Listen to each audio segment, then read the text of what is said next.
One of the strongest features on this unit that really differentiates it from other competitors is going to be the powder calibration feature, which you can find right here. And what that's going to do is it's going to figure out what kind of powder you have, not by manufacturer, obviously, but by weight and volume and size.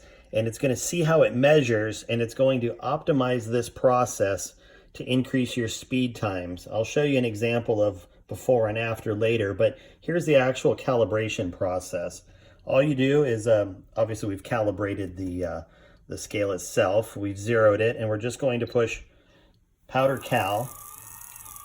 You'll see that it starts dispensing, and it's going to change tempo as it goes.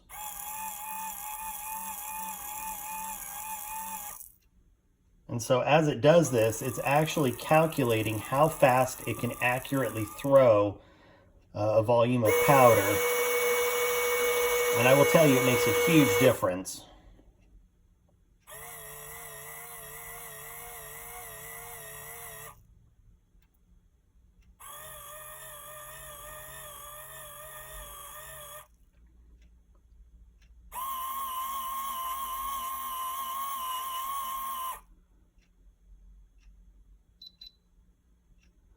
And that's it. Now it is calibrated for that particular powder.